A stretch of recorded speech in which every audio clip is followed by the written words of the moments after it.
Halo, apa kabar pemirsa? Senang sekali saya Cynthia Rompas kembali menemani Anda dalam program Ngopi.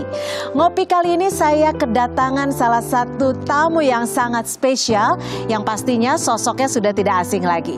Nih ya, kalau kita lihat dari artikel Kompas.com pada November 2023 lalu, sebuah artikel berjudul "Demi sesuap nasi, usai pensiun, Jenderal TNI Dudung menjawab, saya mau ngajar dan juga bertani." Setelah purna tugas pada November 2023 lalu, sepertinya cukup lama ya sudah tidak mendengar lagi kabar dan juga aktivitas dari Jenderal TNI Dudung. Kita ingin tahu nih, apakah benar Jenderal TNI Dudung Purnawirawan yang merupakan lulusan Akademi Militer tahun 1988 ini sibuk bertani dan juga bercocok tanam dan juga mengajar? Bagaimana kalau kita langsung menyambutnya? Selamat malam Pak Dudung, apa kabar? Silakan. Kepala Staf Angkatan Darat 2021 hingga 2023, Jenderal TNI Purnawirawan Dudung Abdul Rahman. Ya. Apa kabar Pak Dudung? Kabar baik. Sehat ya? Sehat. Sepertinya semakin energik nih saya kalau melihat ini ya. Semakin sehat. Semakin sehat. Pak Dudung, benar sekarang sibuk bercocok tanam dan juga ngajar ya? Ya, saya kan sebagai Ketua Senat Guru Besar di STHM. Kemudian saya juga sekarang banyak aktivitas pertanian lah, sehingga banyak kegiatan-kegiatan seperti di beberapa daerah di Purwakarta, di Karawang. Ya intinya saya ingin membesarkan para petani-petani. Rupanya jadi petani itu enak rupanya. Enak ya? Udaranya segar ya Pak Dudung ya? Udaranya segar. Kalau ngajar masih juga ngajar? Ya ngajar juga sama. Di beberapa perguruan tinggi, kemarin saya juga ke Malang ngajar bagaimana cinta tanah air, bagaimana wawasan kebangsaan, bagaimana sistem bela negara. Saya ingin menggugah para pemuda-pemuda agar bangsa ini semakin kuat dan semakin maju, itu aja. Amin. Pak Dudung, tapi apa sih yang membedakan saat beraktivitas menjadi kasat dan sekarang sudah purna tugas tapi juga tidak diam di rumah, artinya terus berkarya? Ada yang membedakan nggak Pak Dudung? Yang membedakan yang jelas waktu kan. Kalau waktu jadi kasat kan saya harus on time. Jam 7 saya harus sudah di kantor. Betul. Disiplin karena saya dilihat anak buah kan. Dan sekarang tidak jadi kasat, saya ya bebas. Mau udah sholat subuh, mau tidur lagi, mau saya lihat pekarangan, paling lihat burung, lihat ikan, lihat tanaman-tanaman bonsai dan sebagainya. Terutama lihat cucu. Wah, cucu saya punya 2 lagi lucu-lucunya. Jadi menghabiskan waktu dengan keluarga ya Pak Dudung ya. Oke, Pak Dudung, ini kan sebagai seorang tentara dengan segala kesibukan ya. Kalau dulu sebagai kasat saya yakin dan percaya pasti dari pagi sampai malam itu aktivitasnya nggak berhenti ya. Nah, saat purna tugas ini apa yang paling Bapak rindukan? Saya yang paling merindukan itu adalah berkumpul dengan prajurit. Kata Jenderal Sudirman, tempat yang terbaik bagi seorang pemimpin itu di tengah-tengah prajuritnya. Oke. Saya paling suka lihat prajurit, sehingga saya sering kunjungan-kunjungan ke beberapa daerah. Saya hanya ingin ketemu bagaimana perasaan mereka, bagaimana ungkapan-ungkapan mereka. Makanya saya sampaikan kepada para pemimpin, kalian jadi pemimpin yang harus diharapkan, diidolakan, dikagumi. Dan kedatangannya itu betul-betul diidam-idamkan oleh mereka. Bukan jadi pemimpin yang ditakuti oleh mereka. Tetapi harus disegani dan dihargai oleh mereka. Dan juga mengayomi pastinya ya. Nah, sekarang apa yang kira-kira menjadi strategi ketika Pak Dudung rindu atau ingin berada di para prajuritnya? Kira-kira ngapain tuh? Ya, saya paling bernyanyi, bermain musik. Ya, saya lihat bisa baca-baca media bahwa sekarang apa yang dilakukan oleh prajurit-prajurit saat ini. Begitu, ya bersemangat lah.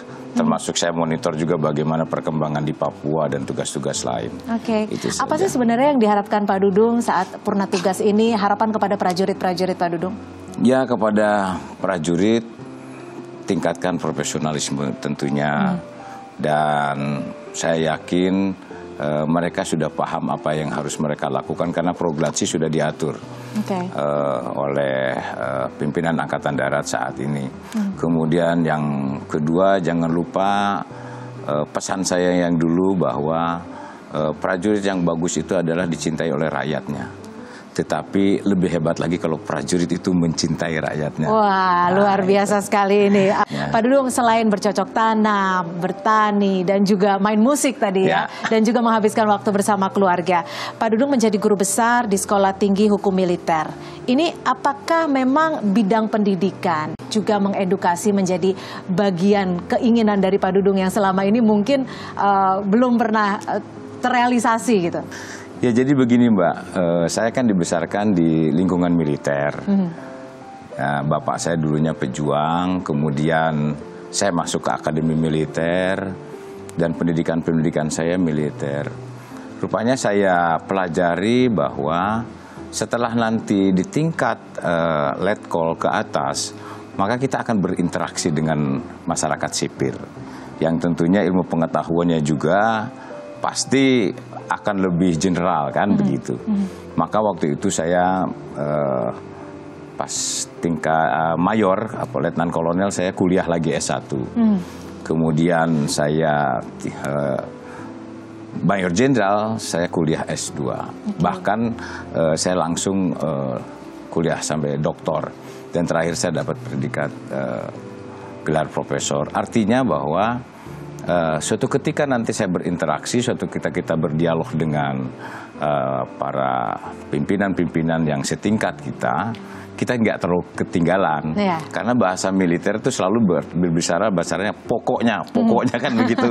Nah ini tekanan-tekanan ini kita hindari sehingga kita lebih luas lagi lah di dalam berbicara seperti itu. Oke, nih ya, kalau kita bicara seorang Jenderal TNI Purnawirawan Dudung Abdurrahman, pastinya pemirsa juga sudah tak asing lagi dengan sejumlah prestasi. Pak Dudung, kalau Pak Dudung saat masa kecil memang memiliki cita-cita untuk menjadi anggota TNI, nanti boleh ya diceritain ke kita ya? Tetap bersama kami di Ngopi.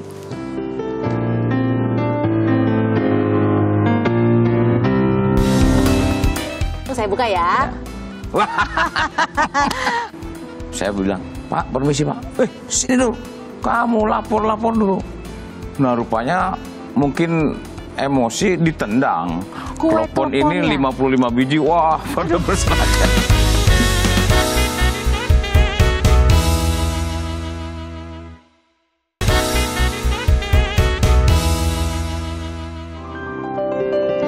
Kalau Pak Dudung setelah purna tugas bercocok tanam, bertani, dan juga mengajar, kalau saya sambilan nih Pak Dudung, saya dari jam 2 pagi tadi sudah masak. Jadi chef khusus untuk Pak Dudung. Nah ini surprise sebenarnya nih. Kira-kira Pak Dudung berkenan nggak ya kalau saya kasih kue buatan saya? Iya. Boleh dibuka dulu Pak Dudung, saya buka ya. Wah, ketawanya seru sekali. Emang ada momen apa sih? Ini pemirsa, ini adalah kue klepon dan ini rasanya memang enak sekali.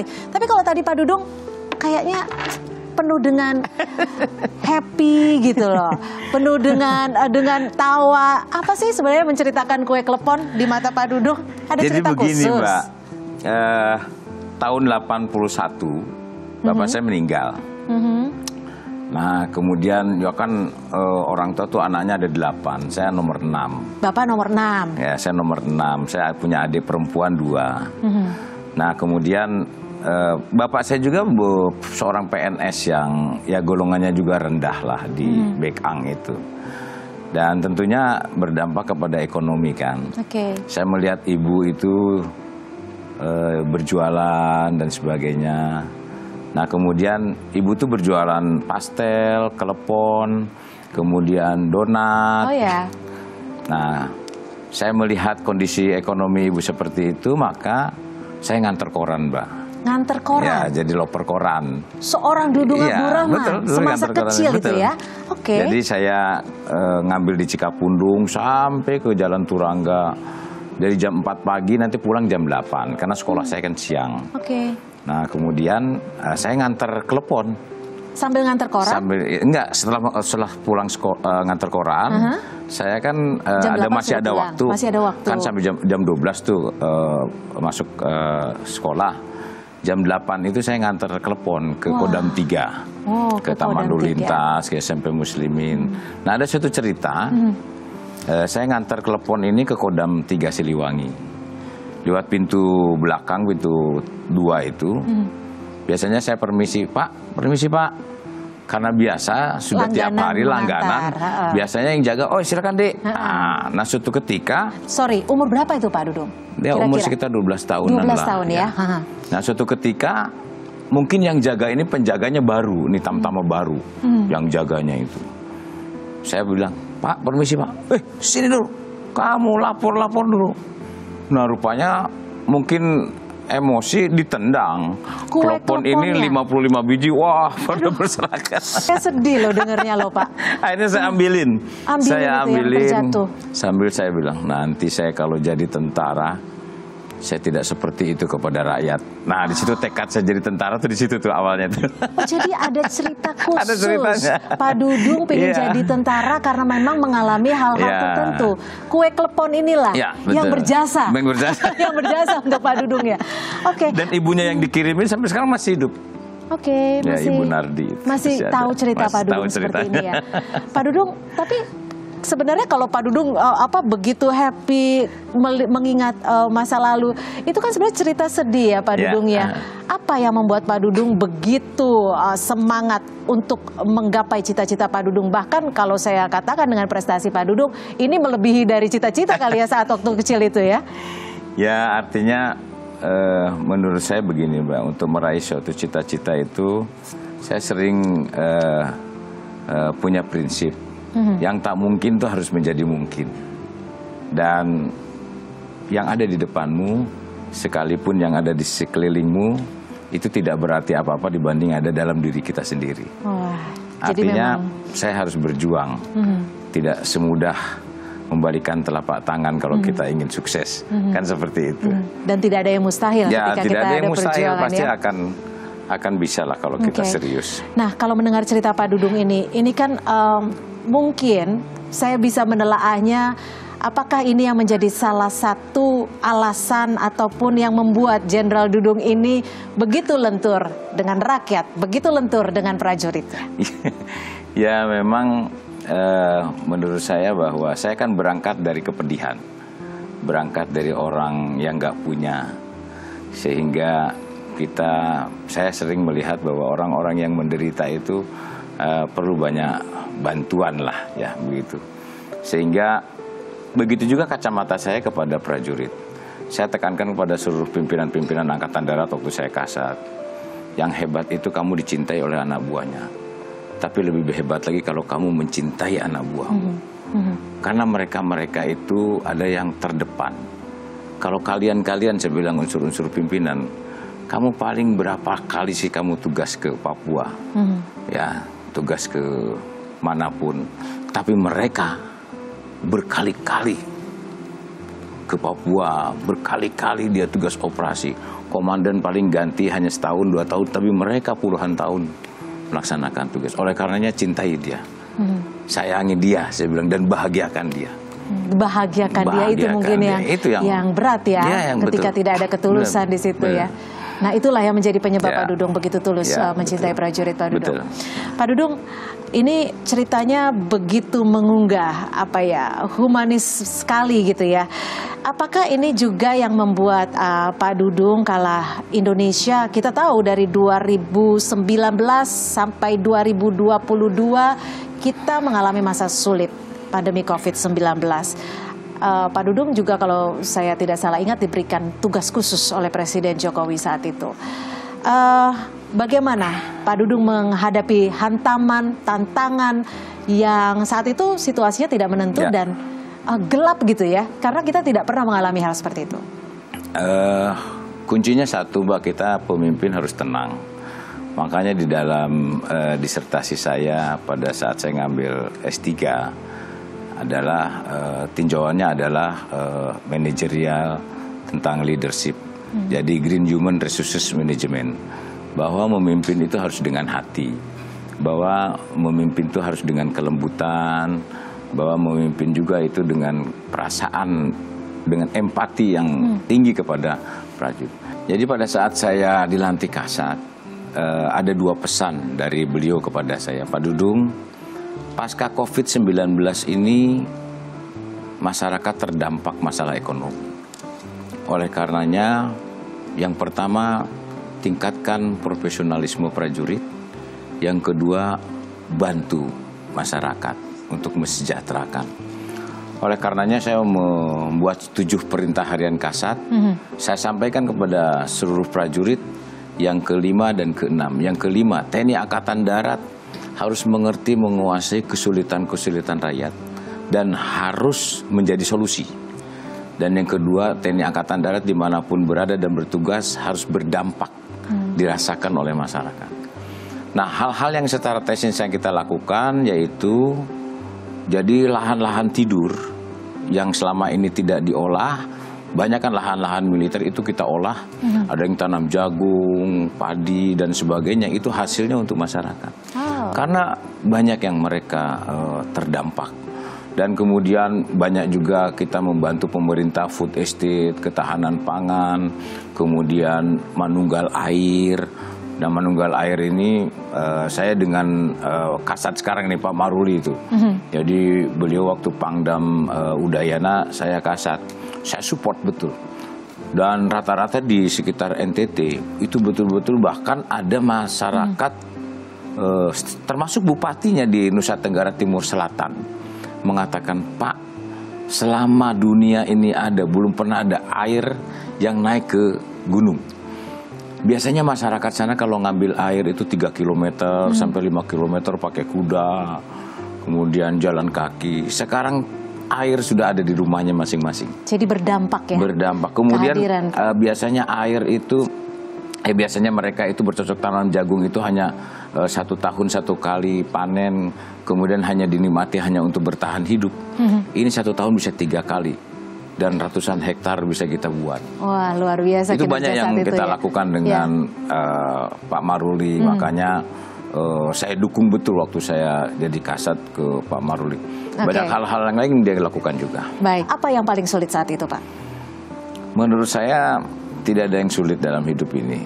Kalau kita tenang, kalau kita ikhlas, kalau kita pasrah, tidak ada yang sulit. Saya belum pernah mengalami hal-hal yang sulit. Semuanya bisa saya kerjakan. Ikhlas dan pasrah ya? Bahagia, ikhlas dan pasrah. Kalau gitu kita makan dulu, Pak. Sebelum saya mau minta Pak Dudung kasih kisi-kisi. Seperti apa sih pemimpin yang hebat untuk masa ke depan dan juga untuk Indonesia pastinya? Ayo Pak, dicicip. Ini dalamnya gula.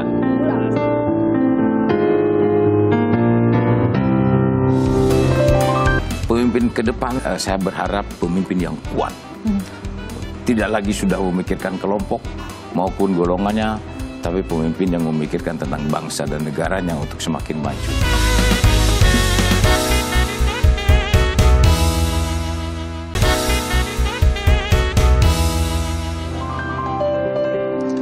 Terima kasih Anda masih bersama kami di Ngopi dan juga masih bersama Jenderal TNI Purnawirawan Dudung Abdurrahman. Pak Dudung, saya juga pingin dong jadi pemimpin yang hebat.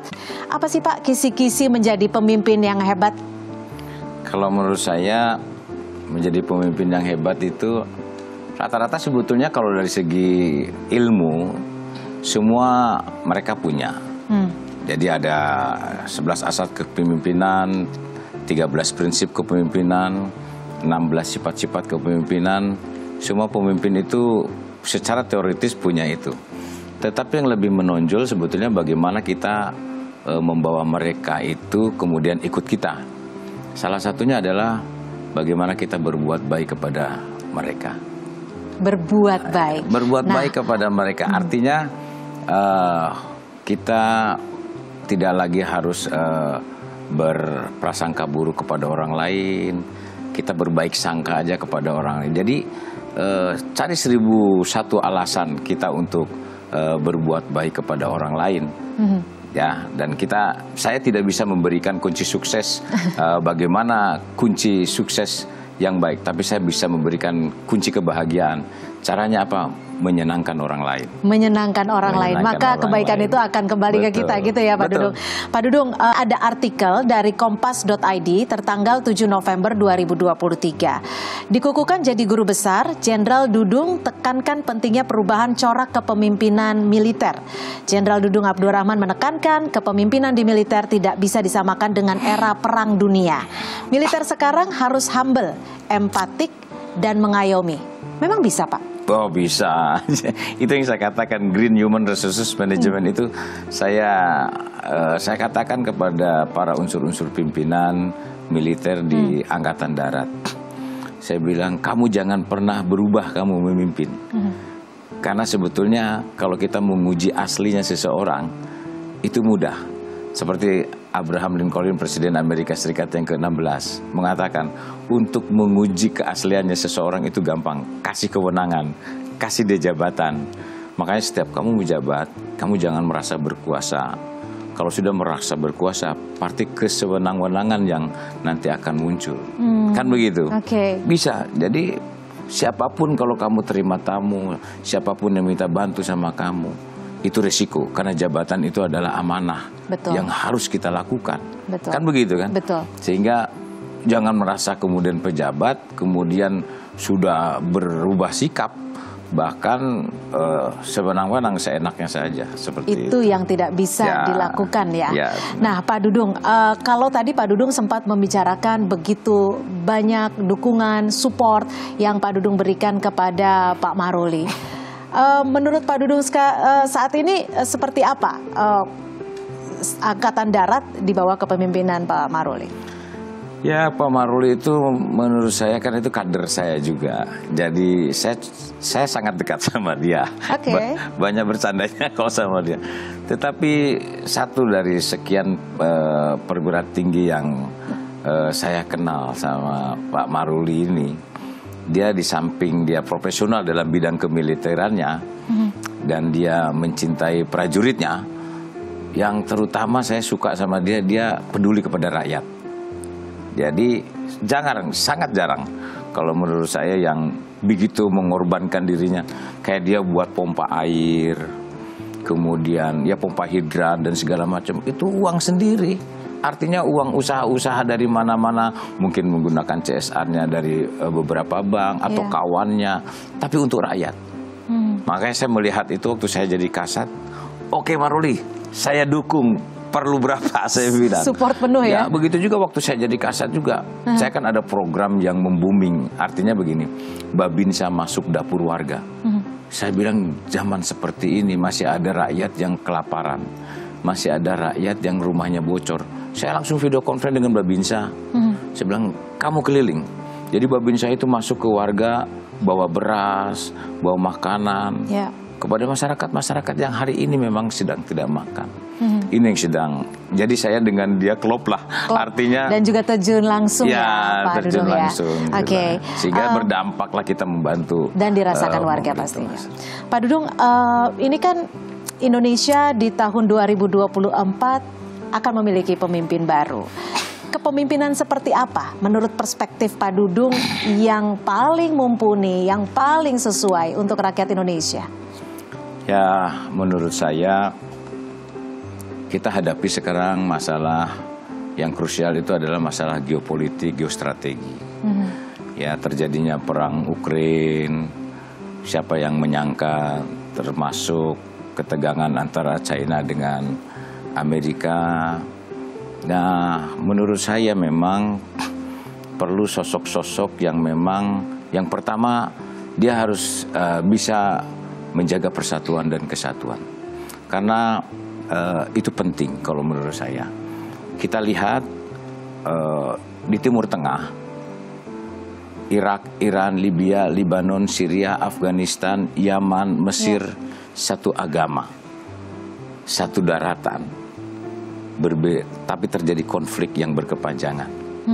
Artinya menurut saya ini yang harus kita jaga. Indonesia 17.000 pulau, berapa kemudian 6 agama dan berbeda-beda suku. Ini yang harus kita jaga. Oleh karenanya cari sosok yang pemersatu, tetapi ya yang jagoan, ya petarung dan pemberani tentunya kalau menurut saya untuk mengambil keputusan. Karena saya katakan pemimpin itu harus berani ngambil keputusan. Kalau keputusan itu benar berarti bagus, kalau salah masih bagus daripada tidak berani sama sekali. Itu pemimpin. Pemimpin ke depan saya minta pemimpin, saya berharap pemimpin yang kuat.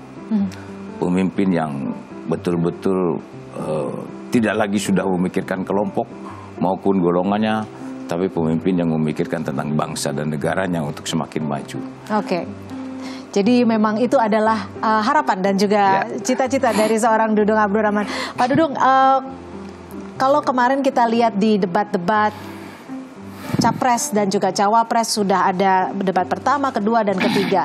Yang terakhir itu kan ngomongin soal pertahanan. Nah, kalau saya ngobrol sama Pak Dudung nih pasti harus ngobrolin soal pertahanan juga dong ya.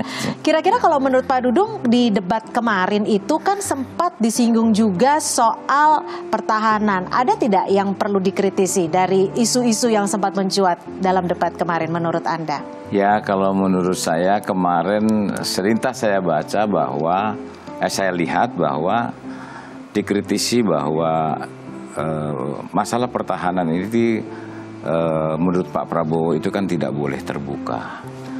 Ya, karena menurut saya itu benar. Artinya ya selama ini kita ada, kalau kita RDP itu kan kita selalu minta tertutup. Artinya di situ banyak kerahasiaan yang tidak boleh orang lain itu tahu. Kita coba lihat tayangan di berita negara luar, kan kita tidak pernah tahu tentang antara parlemen dengan Kementerian Pertahanan membuka begitu vulgar, karena itu ada hal-hal yang sangat rahasia. Tidak saja dilihat dari anggaran, tetapi dari alutsista yang akan kita beli maupun yang kita punya. Itu kan sangat rahasia. Sekalipun misalnya ada orang asing yang datang ke kantor saya, misalnya waktu Mabesat, itu tidak semudah begitu saja. Dia harus melalui screening dulu di Mabes TNI. Harus dicek dulu kepentingannya apa, berapa hari, waktunya berapa lama. Jadi ada hal-hal yang prinsip yang memang tidak semua orang boleh tahu. Ya itu. Ini di dalam Kopassus saja nih ya. Itu sama-sama militer nih. Di situ ada Den81, ini ada Kopassus di dalam situ. Ini juga dia tidak bisa masuk ke situ karena apalagi di luar, apalagi orang luar gitu. Menurut jadi saya faktor keamanan, dan itu lagi-lagi untuk jaga. Bangsa dan negara kita. Nah, kita juga seperti latihan, taktik yang kita kembangkan. Itu juga tidak serta-merta kita sampaikan kepada mereka. Kan begitu ya. Pak Dudung, bicara soal kepemimpinan nih. Saat ini kan sudah ada putra-putra terbaik bangsa yang maju berkontestasi dalam Pilpres 2024. Kalau dari perspektif Anda pribadi, bagaimana Anda membaca sosok-sosok ini? Kalau saya lihat dari 3 paslon nih kan ya, nomor 1 itu Pak Anies ya. Betul. Pak Anies itu saya pernah sama-sama Pangdam. Saya Pangdam, Pak Anies gubernur. Ya, jadi saya tahulah bagaimana Pak Anies. Pak Prabowo, saya kenal beliau itu Letnan 2. Jadi saya Letnan 2, beliau Danjon 328, tugas operasi di Timur-Timur. Dan batalion itu kemudian batalion terbaik pada saat penugasan. Saya tanya ke beberapa perwiranya di sana di 328. Rupanya memang kesejahteraannya luar biasa, satuan itu. Kemudian banyak peralatan-peralatan yang memang diadakan oleh Pak Prabowo sendiri secara pribadi. Dan termasuk militansinya beliau. Dan bahkan beliau itu kemudian karena keberhasilannya dapat sekian pucuk senjata, kalau tidak salah beliau mendapat kenaikan pangkat luar biasa dari mayor ke letkolnya. Saya kagum lah sama beliau. Bahkan kemudian pada saat saya kapten, beliau kolonel, dan beliau pun mengagendakan beberapa perwira-perwira muda, dikhususkan bahasa Inggris selama 6 bulan di Jakarta di Kopassus, kemudian diberangkatkan ke luar negeri untuk mengambil S2. Bahkan lulusan-lulusan SMATN disekolahkan langsung ke Amerika maupun ke Inggris. Artinya kepedulian untuk meningkatkan sumber daya manusianya itu luar biasa lah kalau menurut saya. Kemudian saya bertemu lagi, saya sudah gubernur, beliau Menhan. Akademi militer begitu dibangunnya begitu megah sekarang. Artinya beliau berpikir bahwa kita jangan kalah sama West Point. Karena West Point begitu megah, bangsa kita adalah bangsa yang besar. Ya. Kita tunjukkan kepada dunia luar bahwa bangsa kita juga memiliki akademi militer yang hebat. Dan bukan hanya akademi militer, saya lihat AU, AAL itu dibangun sama beliau. Dan semakin terasa pada saat saya sebagai Kepala Staf Angkatan Darat dan beliau Menhan, apapun permintaan-permintaan saya kepada beliau, alutsista yang kita inginkan. Jadi yang tadi kita singgung masalah pertahanan, masalah alutsista, banyak yang tidak paham. Sebetulnya alutsista itu kita sendiri yang mengusulkan, jadi Kepala Staf Angkatan. Jadi bukan keinginan Pak Prabowo sebetulnya. Jadi keinginan kita sebenarnya. Jadi beliau tuh hanya melanjutkan saja, memesankan, dan terus harus sesuai dengan keinginan kita. Dan selama ini kita terpenuhi, termasuk rumah-rumah prajurit, program yang ada di kita, beliau tambahkan, termasuk rumah sakit di seluruh Kodam diperbaiki, babinsa, motor-motornya, termasuk Kaporlap yang selama ini prajurit kekurangan, beliau dipenuhi karena beliau tuh memang dari dulu saya lihat sangat mencintai kepada prajurit. Beliau paling senang kalau sudah dengan prajurit. Dan beliau itu kalau boleh saya mengatakan kalau dadanya dibelah itu merah putihnya itu masih jam 12. Jam 12 itu berkibarnya itu masih semangat, masih berkobar-kobar. Dan beliau pemberani, jagoan, dan beliau politik luar negerinya juga oke. Karena saya beberapa kali ke luar negeri dengan beliau, diplomasinya sangat andal. Kemudian Pak Ganjar ya, saya pernah gubernur Akademi Militer 2 tahun. Beliau gubernur Jawa Tengah. Kalau beliau melalui proses pilkada, saya tanpa pilkada. Jadi saya juga tak paham bagaimana lingkungan sekitar masyarakat. Bahkan saya tanya kepada pangdamnya, ada beberapa pangdam waktu saya jadi kasat, bagaimana tentang gubernur. Saya seluruh provinsi saya tahu bagaimana gubernur-gubernur yang bagus berkoordinasi dengan kodamnya. Ya, kalau di Jawa yang bagus itu Ibu Khofifah tuh bagus tuh. Pak Ridwan Kamil juga oke lah ya itu. Artinya menurut saya membantu memberikan kontribusi kepada kodam sehingga bersinergi di dalam tugasnya. Termasuk saya lihat sekarang muncul ada pemimpin muda ya. Pemimpin muda yang jadi cawapres. Saya terkadang menurut saya kok umur 36 tahun dibilang muda gitu ya. Kalau menurut saya tua itu. Artinya begini Mbak, Bung Tomo yang memimpin pertempuran di Surabaya, arek-arek Surabaya itu tanggal 10 November 1945. Bung Tomo itu lahir 3 Oktober 1922. Artinya pada saat memimpin pertempuran, beliau itu baru 23 tahun.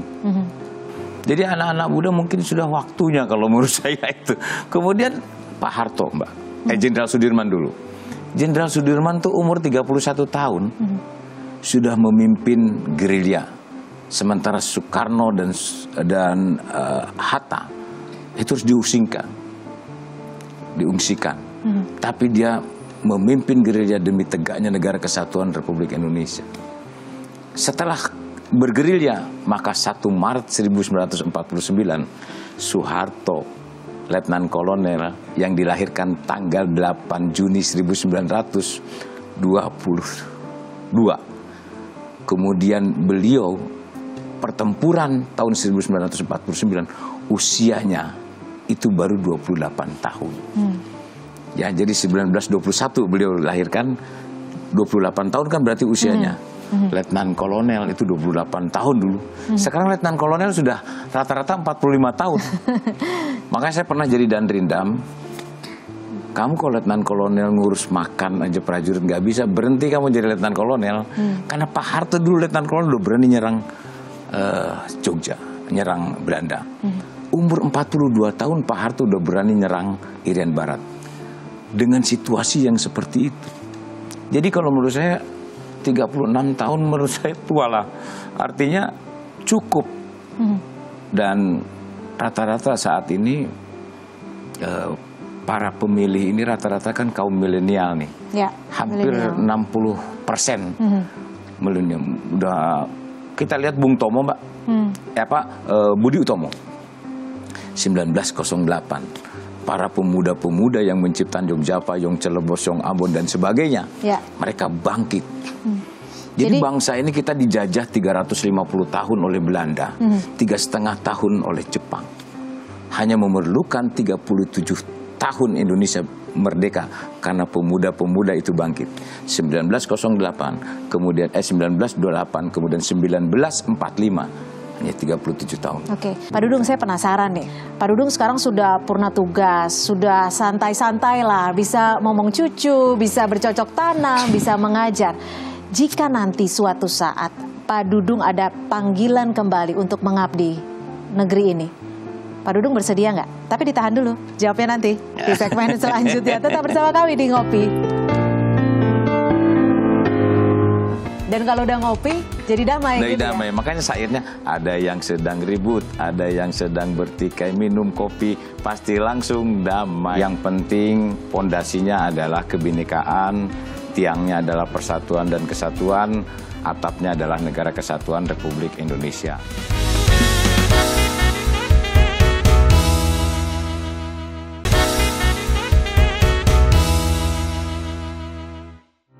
Terima kasih Anda masih bersama kami di Ngopi. Ada pertanyaan yang menggantung nih Pak Dudung. Kalau Pak Dudung ada panggilan, diminta untuk kembali mengabdi untuk bangsa dan negara ini, Pak Dudung bersedia? Jadi begini Mbak, kalau menurut saya jabatan itu kan amanah dari Yang Maha Kuasa. Ya artinya kita datang ke sini karena Tuhan, kan gitu. Sering saya katakan Tuhan itu sudah memilih apa yang kita alami, tinggal bagaimana kita memilih apa yang harus kita lalui. Kalau misalnya saya dapat kepercayaan, misalnya dari pemimpin pemerintah lah ya, misalnya dari Pak Jokowi misalnya, ya pasti saya akan laksanakan dengan sepenuh hati, apapun jabatan itu. Karena saya tidak pernah bermimpi tentang jabatan itu. Dan saya juga tidak pernah berharap tentang jabatan. Waktu saya Gubernur Akademi Militer, Pak Andika itu Kepala Staf Angkatan Darat. Padahal banyak bintang 3 yang memenuhi syarat untuk menjadi pengganti beliau. Tapi nyatanya saya yang menggantikan beliau. Jadi itu saya katakan yang tak mungkin itu bisa menjadi mungkin. Yang penting saya bekerja dengan tulus, ikhlas, dan saya loyalitas tegak lurus saat itu kepada Pak Jokowi waktu saya sebagai Kepala Staf Angkatan Darat. Jadi siap apapun nanti jikalau ada panggilan tugas ya Pak Dudung ya. Pak Dudung, apa pencapaian yang saat ini, sampai saat ini sebagai Kepala Staf Angkatan Darat, Pak Dudung sudah berhasil menggapainya? Ya, itu tadi saya katakan saya merasa puas saya menjadi Kepala Staf Angkatan Darat, terutama masalah kesejahteraan prajurit, ya, dan masih ada beberapa hal yang akan dilanjutkan. Saya yakin Pak Maruli ini dengan saya itu 11-12 Mbak, jadi gak jauh beda beliau itu. Dan beliau itu sampai sekarang masih telepon saya. Masih telepon saya minta petunjuk, bimbingan. Arahan.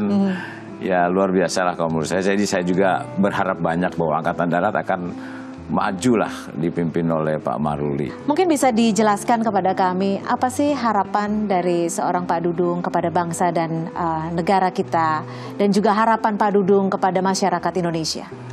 Baik, terima kasih Mbak Cynthia. Kepada seluruh masyarakat Indonesia dimanapun bertugas dan berada, yang pertama saya mengucapkan terima kasih selama saya berdinas sebagai Kepala Staf Angkatan Darat. Begitu besar kontribusi masyarakat kepada TNI Angkatan Darat, sehingga temanya hanya satu, TNI Angkatan Darat di hati rakyat. Kedepan harapan saya bahwa situasi politik saat ini dengan adanya pemilu, tentunya yang penting pondasinya adalah kebinekaan, tiangnya adalah persatuan dan kesatuan, atapnya adalah Negara Kesatuan Republik Indonesia. Bangsa kita didirikan tidak semudah membalikan telapak tangan, karena penuh dengan pengorbanan cucuran darah dan air mata oleh para pejuang-pejuang kita. Maka persatuan dan kesatuan harus tetap kita jaga. Bangsa ini sudah begitu maju di era kepemimpinan Bapak Jokowi, Presiden kita. Ini menurut saya harus kita lanjutkan, sehingga kita akan semakin maju dan kita bersaing dengan negara-negara maju yang bisa kita berkompetisi juga dengan negara-negara lainnya. Kedepan 2045 maka ada bonus demografi. Ini yang menjadi harapan bagi kita semua, dan anak-anak muda mari kita mulai bangkit dan mari kita berjuang demi kemajuan bangsa dan negara kita. Pak Dudung, ini kan Pak Dudung sangat produktif sekali. Saya dengar Pak Dudung juga menciptakan lagu ya. Syair-syairnya ini dari mana Pak Dudung? Jadi dulu waktu saya Pangdam Jaya, Mbak. Jadi Pangdam Jaya itu kan lagi rame-ramenya kita dengan FPI. Jadi ribut-ributnya, pemasangan baleho dan sebagainya. Dan saya berpikir waktu itu, udahlah, kita nggak usah ribut-ribut. Mari kita damai, kita minum kopi, pasti langsung damai. Dan kopi itu kan yang sampai saat ini pun ini begitu membuming lah di Indonesia itu. Dari kalangan manapun pasti ngopi, pasti minum kopi. Dan kalau udah ngopi jadi damai. Jadi gitu damai. Makanya syairnya ada yang sedang ribut, ada yang sedang bertikai, minum kopi pasti langsung damai. Oh, jadi ini syairnya Pak Dudung buat sendiri. Wah. Liriknya ada di aransemen sama teman saya. Kemudian saya menciptakan lagu ini, akan menyanyikan ini, saya menghadap presiden loh, Mbak. Menghadap presiden, karena kan presiden ngopi. Jadi beliau tuh tertawanya. Jadi memang silakan, ada cerita di balik lagu yang Pak Dudung ciptakan ini ya. Iya. Dan ada makna khusus juga sebenarnya ya. Nanti boleh dinyanyiin ya Pak Dudung ya? Boleh. Nah itu kan presiden ngopi, sampai tukang sapu juga ngopi. Semuanya ya. Ngopi. Dan tujuannya adalah agar tercipta kedamaian. Terima kasih sekali lagi Jenderal TNI Purnawirawan Dudung Abdul Rahman yang sudah membagikan perspektifnya yang luar biasa, memberikan kita juga makna baru sebagai seorang pemimpin dan juga kebaikan yang sudah Pak Dudung berikan untuk negara ini. Terima kasih sudah bergabung di Ngopi. Dan saudara pingin tahu lagunya seperti apa? Lagu yang diciptakan oleh Jenderal TNI Purnawirawan Dudung Abdul Rahman seperti apa? Kita saksikan bersama. Dudung Abdul Rahman.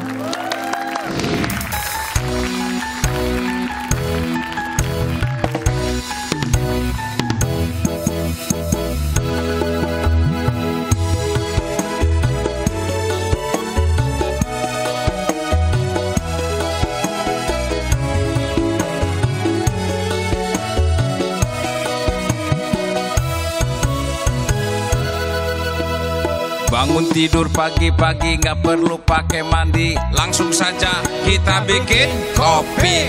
Di kantor ada masalah, atasan marah-marah, nggak perlu gelisah, ambil kopi saja. Ada yang sedang ribut, ada yang sedang pilpres, minum kopi pasti langsung damai. Bapak security begadang sampai pagi, karena minum kopi berhasil tangkap pencuri.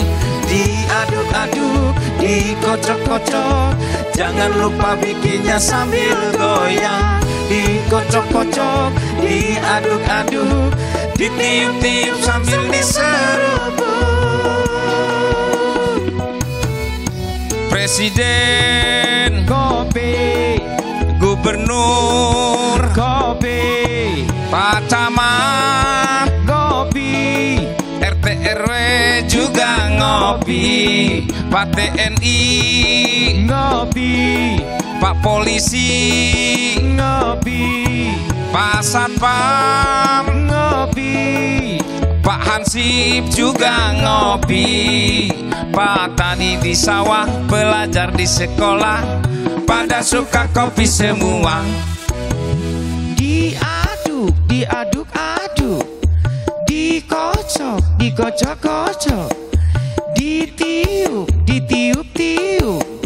Woi, ribut baik, ngopi Ngopi dong.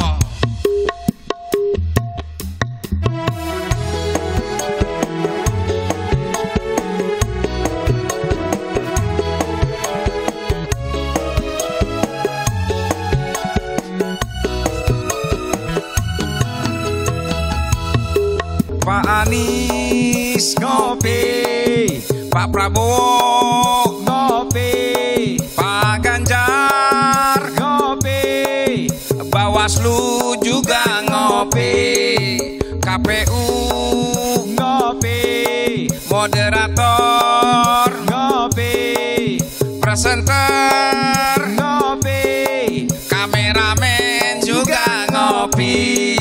Siapa orangnya, dari mana asalnya, pada suka kopi semua.